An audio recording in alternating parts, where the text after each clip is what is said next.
खामोशी की दास्तान। भारत के महानतम प्रवासी की वापसी के पहले वर्ष की खामोशी की महागाथा।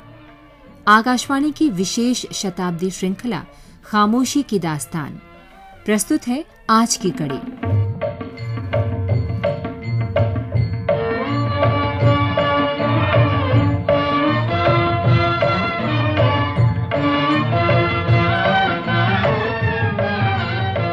मद्रास में गांधी की व्यस्तता निरंतर बढ़ती जा रही थी, हर बीतते दिन के साथ पहले से कुछ और अधिक। इसमें मजबूरी, ऊब और थकान नहीं थी। गांधी को इसका अनुमान था और वो इस स्थानीय उत्साह को सकारात्मक ढंग से देखते थे। लोग उन्हें आमंत्रित करना चाहते थे, सुनना चाहते थे। गांधी एक कार्यक्रम से दूसरे में जाते रहे। निमंत्रण स्वीकार करने के बाद उन्होंने कोई कार्यक्रम रद्द नहीं किया, लेकिन कुछ सभाएं देर से शुरू हो सकीं क्योंकि पहले का कार्यक्रम निर्धारित समय सीमा पार कर गया। वक्त की पाबंदी के हामी गांधी को विलंब स्वीकार नहीं था। नतीजतन कई दिन कुछ सभाओं की अवधि कम करनी पड़ी कि समय की भरपाई हो जाए, अगले कार्यक्रम के लिए देर न हो।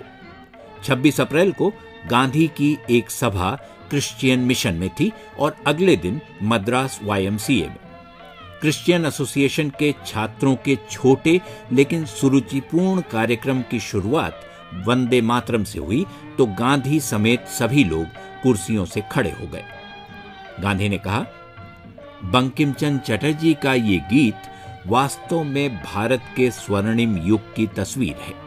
हमारे सामने आदर्श पेश करता कि हम अपनी मातृभूमि के लिए कहे गए शब्दों को साकार करें।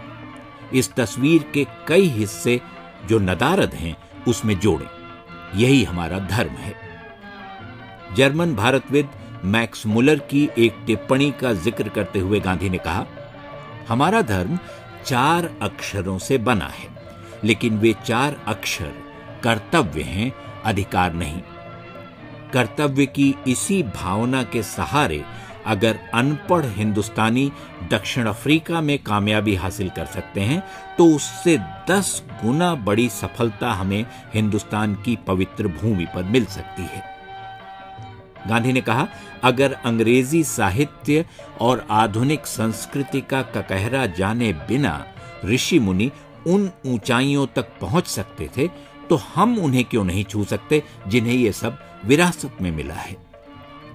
अपनी यात्रा के अगले चरण में गांधी को ट्रांकोबार और मायावरम जाना था, लेकिन अभी कुछ सभाएं, कुछ कार्यक्रम बाकी थे, कुछ आग्रह शेष थे। 29 अप्रैल को गांधी थाम्बुचेट्टी स्ट्रीट पर लक्ष्मी स्मारक आर्य पाठशाला देखने गए और शाम को पैटर रोड पर गोविंद विलास में गुजराती समुदाय की सभा में शामिल हुए। भव्य आयोजन और विशाल जनसमूह जैसे पूरा शहर उमड़ आया हो। चलते समय लॉर्ड गोविंद दास ने गांधी को उपहार में एक भारी चीज पकड़ा दी। वो एक विशालकाय बटुआ था, रुपयों और सिक्कों से भरा हुआ।